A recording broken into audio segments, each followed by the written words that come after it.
Hello. I'm sorry. Is it okay for you? May I take a few minutes of your time? Okay. C'est ça qu'on doit discuter en G7. C'est comment on arrive à avoir des sanctions qui empêchent la Russie de financer son effort de guerre. C'est ça le but de nos sanctions. Ce qui ressort de ce G7, c'est que ce n'est pas l'Ouest qui s'oppose au reste du monde, mais bien le camp de la paix contre celui de la guerre. La Russie ne peut ni ne doit gagner. L'Europe est ainsi faite qu'elle est grosse consommatrice et transformatrice d'énergie. Bon. Cette énergie, on l'achetait en Russie, en grande partie charbon, pétrole, gaz. Et on le payait dans notre propre monnaie, beaucoup. Oui. Bon, on avait signé des contrats à long terme en euros. Oui. Et les Russes étaient suffisamment braves gens pour recevoir ces euros. Et quand ils en avaient trop, qu'est-ce qu'ils achetaient? Ils achetaient des obligations chez nous. Oui. Donc, ça faisait baisser nos taux d'intérêt. Donc, on bénéficiait à la fois d'une monnaie qui se tenait parce qu'il y avait les Russes qui l'achetaient.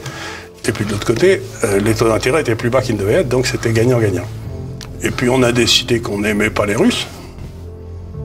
Qu'ils étaient très méchants, je sais pas quoi. Et ben, qu'est-ce qui s'est passé? C'est que maintenant, il faut qu'on achète notre gaz, notre pétrole en dollars. Mais des dollars, on n'en a pas. Alors, le G7 était au début fait pour nous coordonner entre nous. Et on parle toujours des trucs comme si on était en temps de paix. Alors là, on doit beaucoup plus coordonner entre nous parce qu'on va vers une crise dans nos pays. Savoir aussi si Zelensky va participer, donc on leur a dit L'agression lancée par la Russie sur le sol ukrainien a un objectif, la reddition de l'Ukraine. Ça ne s'appelle pas une négociation.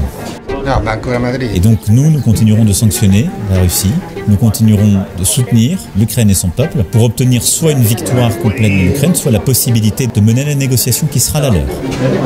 Oui. Et donc tu voudrais voir Biden en Israël? Ouais, je vais essayer de... Venez, on va essayer de l'attraper là. Monsieur le Président, c'est par ici.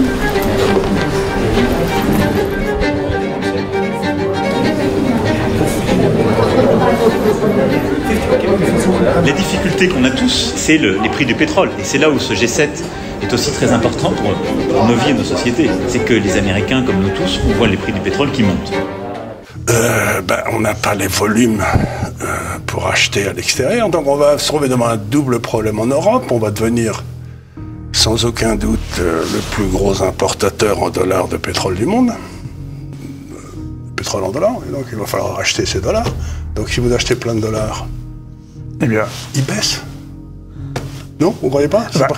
L'euro. L'euro, oui. L'euro baisse, oui, bien sûr. L'euro baisse. Logique. Je vois pas comment il pourra en être autrement. L'euro est plus offert, le dollar est plus demandé. Plus demandé, et c'est nous qui avons fait ça tout seul comme des gants. Et deuxièmement, plus il baisse, l'euro, plus il faut acheter de dollars. Parce que les prix du pétrole sont fixés en dollars, alors qu'autrefois ils étaient fixés en euros. Et voilà. Because I can tell you, it's economy. No, I agree. À Trudeau après. Tous les grands enjeux ensemble, que ce soit l'Ukraine, que ce soit... Ça a commencé? Justement, c'est maintenant qu'il faut y aller. Oui, c'est ça. On est là, tiens. On a un draft sur le bombardement. Ah, c'est bon. Elle est où la salle de Milan? Elle est juste là. Je veux parler à Modi. Oui, pour les fertiliseurs. J'ai autre chose. Comment ça va en Inde d'abord? Some of our partners at the G7 are pushing for a price cap on oil, Russian oil. What is your view and how do you see such a... Je vais vous débriefer un peu de la journée qu'on vous donner. Donc est-ce que nous on a des choses équivalentes? Est-ce qu'on peut le livrer sur la réponse? Nous, si on peut le faire, qu'est-ce que ça implique et quelles conséquences? Pas d'autres trucs urgents? Voilà. Il faut qu'on arrive à éviter que l'inflation, qu'il y a la guerre, ne rende la vie impossible pour beaucoup de nos compatriotes. Donc la réflexion qu'on a eue là sur trouver des solutions concertées pour baisser les prix de l'essence et du gaz, elle est essentielle pour le pouvoir d'achat et c'est la plus structurante parce qu'elle ne coûte pas d'argent aux contribuables et elle aidera le consommateur. Voilà. Ces allumettes disent que tu mens. Tu mens.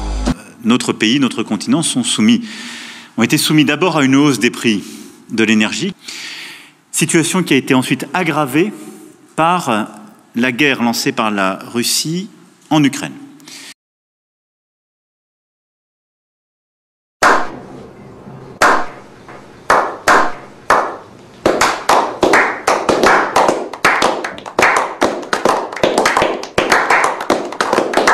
Et donc, et si par hasard le prix du pétrole se met à monter, comme le prix du gaz est monté, parce qu'il va se passer quelque chose, c'est qu'il y a des tas de gens qui faisaient tourner des centrales d'électricité au gaz, mais quand on voit le gaz qui est à l'équivalent de 1 000 $ à peu près, le baril contre le baril qui est à 110, allez, Oui.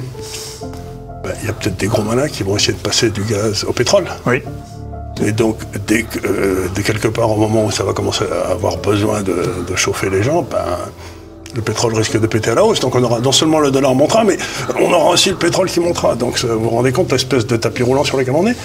Et une hausse des prix du pétrole, une hausse des prix du gaz, ça n'est rien d'autre qu'une hausse des impôts. 25% de toute l'énergie de l'Union européenne était du gaz, et 50% de ce gaz venait de la Russie. Et je le dis dans un contexte où en un an de temps, les prix du gaz ont été multipliés sur le marché par 5 ou 6, et les prix de l'électricité ont atteint des niveaux qu'ils n'avaient jamais connus, avec des phénomènes spéculatifs extrêmement importants. C'est-à-dire, aujourd'hui, par exemple, en Angleterre, le ménage moyen va devoir consacrer 2 mois de son salaire, ou de ses salaires, ça dépend s'ils travaillent tous les deux, à l'achat d'électricité. Mais 2 mois de salaire pour l'électricité, mais où est-ce que vous allez? C'est pas possible. Vous vous rendez compte de la chute du niveau de vie? Incroyable. Mais c'est inouï. Et la même chose va se passer en France, là. Donc, on a devant nous une chute de notre niveau de vie, mais phénoménale. Entièrement imputable à ces sanctions de l'Union européenne prises contre la Russie. Oui. Dès le début de la guerre, nous avons réagi en Européens.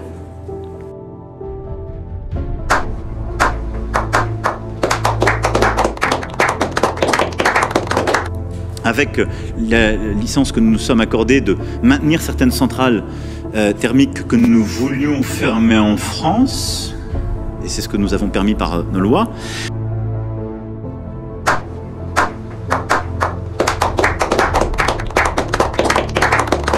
Et j'avais dit, on se tire une balle dans la tête, mais d'anthologie. Et les gens m'avaient dit, vous êtes pro-Poutine. J'ai dit, quand De Gaulle gueulait contre la ligne Maginot, c'est pas qu'il était pro-Hitler, c'est que la ligne Maginot était très con. Et les sanctions étaient très cons. Donc, j'ai rien ni pour ni contre Poutine. Je dis simplement, les sanctions qu'on a prises contre Poutine, on les a prises contre le ménage moyen ou bas de gamme en France. Et nous nous sommes préparés, ce que j'ai demandé au gouvernement, ce qu'ont fait l'ensemble des services, c'est de nous préparer à un scénario d'un hiver froid et d'un scénario dans lequel il y aurait une coupure complète du gaz russe. Le Trésor a encaissé 24 milliards supplémentaires par rapport à la loi de finances telle qu'elle a été établie pour l'année 2022. Bien sûr, puisque c'est une taxe à la valeur ajoutée sur laquelle on a mis une taxe sur la taxe d'ailleurs. Il y a 2 taxes à l'intérieur. Donc plus le pétrole monte, plus le prix du pétrole augmente. Donc, et plus l'État encaisse alors. Et plus l'État encaisse. Donc il va pouvoir redistribuer, faire des largesses. Sauf que plus personne ne va payer d'impôts, toutes les entreprises vont sauter. Les dépenses sociales vont exploser. Donc les 24 milliards couvriront même pas 1%, quoi, ou 10%. Ce qui veut dire qu'on a tous réussi à nous mobiliser, à consommer un peu moins que prévu durant les dernières semaines, et surtout à mobiliser des capacités pour stocker et préparer l'hiver. Le deuxième élément, clé de cette stratégie pour passer l'hiver, c'est de sauver l'énergie que nous pouvons sauver. C'est la sobriété énergétique. Et je veux vraiment insister sur ce point, parce que nous avons chacun un rôle à jouer en la matière. Et il est très important. La meilleure énergie, c'est celle qu'on ne consomme pas. Et donc, à cet égard, le gouvernement a élaboré une première série de mesures. Il en a préparé une série d'autres. Et nous avons, je vais être très simple, nous sommes en guerre. Nous sommes en guerre. C'est un état de fait. L'alerte est lancée. Le pays pourrait manquer d'électricité cet hiver. Un scénario auquel le gouvernement se prépare. Plusieurs pistes à l'étude qui auront des répercussions sur les Français. La plus extrême envisagée, des coupures de courant localisées. Si un pic de consommation est atteint, le gestionnaire de réseau RTE pourrait couper l'électricité dans certaines zones. Exemple, à l'échelle d'une ville, ces 2 quartiers n'auraient plus d'électricité pendant 2 heures. Puis, ces 2 autres quartiers seraient coupés à leur tour. Bienvenue, bienvenue, bienvenue. Joyeux Hunger Games et puisse le sort vous être favorable. Est-ce que vous avez compris comment ce sera ciblé? Comment on choisit? Oui, alors c'est des poches qui sont organisées par les gestionnaires de réseau, de distribution notamment, et qui sont activées par le gestionnaire de réseau de transport d'électricité qui demande ces délestages. Donc vous avez des délestages tournants de 100 à 200 mégawatts, donc ça peut être 100 000 à 200 000 foyers qui vont être coupés en même temps pendant une durée. Mais d'après lui, il faut aller beaucoup plus loin, car cela ne fonctionne pas avec tout le monde. Imaginez que tout seuls, les gens vont chaque fois aller baisser la température dans la chambre des enfants. Ça va marcher une fois, deux fois, mais on va oublier, donc il faut le faire à leur place, il faut l'automatiser. Qu'il faut le faire à leur place, il faut l'automatiser. Qu'il faut le faire à leur place, il faut l'automatiser. Qu'il faut le faire à leur place, il faut l'automatiser. Mais notre objectif, c'est par ce biais-là d'économiser environ 10% de ce qu'on consomme habituellement. Et c'est faisable par une série de gestes simples, en étant d'abord dans une logique volontariste, si je puis dire, et pas coercitive, en appelant à la responsabilité de chacun et en partageant toutes les informations qui sont les nôtres. Le scénario est en effet sur la table. Il s'agirait de la décision la plus drastique prise par le Conseil fédéral si, en amont, les mesures d'économie ou les contingentements ne suffisaient pas. Cette mesure, c'est ce qu'on appelle les délestages cycliques. Dans ce cas-là, sur ordre des autorités, les opérateurs électriques coupent le courant durant 4 heures dans le pays, puis on rallume durant 8 heures ou 4 heures seulement si ça ne suffit pas. Selon les experts, ce sont les mois de février-mars qui seront les plus critiques. Des coupures pour tout le monde, y compris pour les ménages ? Absolument, tous les consommateurs seraient concernés. Fini donc le téléphone fixe, le four, les plaques de cuisson, fini aussi la pompe à chaleur ou le chauffage de l'eau avec des chauffe-eau électriques.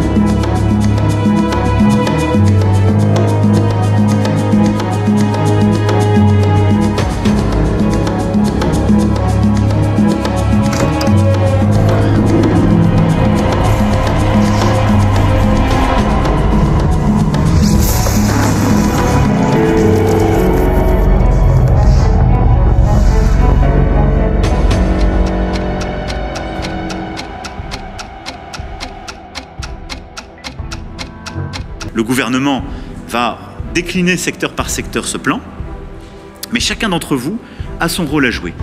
Et une bonne partie de cet effort, la chose la plus efficace, c'est de baisser un peu la clim quand il fait chaud, ce qui est plutôt le cas en ce moment, et c'est d'essayer de se caler sur une référence de chauffage dès qu'il commencera à faire froid, autour de 19 degrés dans la pièce, pour maintenir la température ambiante. Si on fait ces petits efforts collectifs, alors...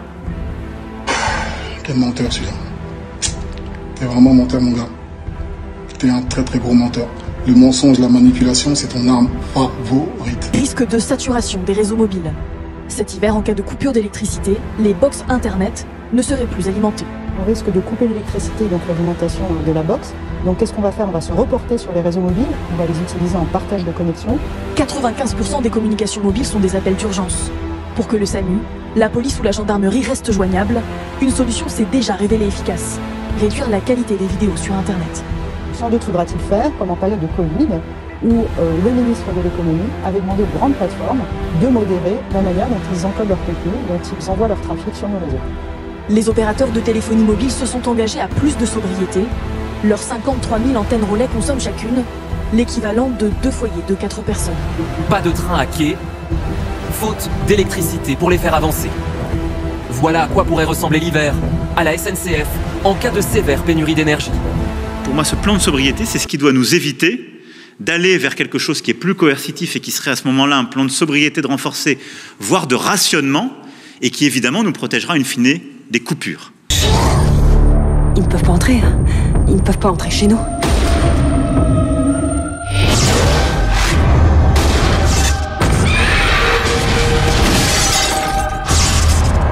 Et donc vous le voyez, en quelque sorte, c'est par gradation. Le premier étage de la mobilisation générale, c'est la sobriété volontaire. Si je devais simplifier les choses, l'Allemagne a besoin de notre gaz et nous avons besoin de l'électricité produite dans le reste de l'Europe et en particulier en Allemagne. Et ce pourquoi, ça n'a rien à voir avec le conflit en Russie. Ces allumettes disent que tu mens. Tu mens. Mais c'est lié à un phénomène conjoncturel qui est que, aujourd'hui, le parc nucléaire installé en France est face à des défis techniques qui a conduit le superviseur, qui est l'autorité de sûreté nucléaire, à demander des travaux à EDF, ce qui fait que nous avons plus de centrales que prévu qui sont en maintenance. Ces allumettes disent que tu mens. Tu mens. On nous a dit, non, votre parc nucléaire, il va décliner. S'il vous plaît, préparez-vous à fermer des centrales. On a d'ailleurs déjà fermé les 2 premières. Et on nous a dit, et d'ailleurs, ce sont encore les textes en vigueur au moment où on se parle, on nous a dit, préparez-vous à fermer les 12 suivantes. Ça vient s'ajouter à la problématique que je viens d'expliquer, ce qui fait qu'on produit moins d'électricité en franco-français que prévu, et on a besoin de la solidarité européenne. Tout ira bien, Zoé. Rien ne pourra plus jamais aller bien. Merci de votre participation. On a survécu. La police, les pompiers et les ambulanciers ont repris leur service. Tous les crimes, y compris le meurtre, sont à nouveau interdits par la loi. Allez, on a du boulot.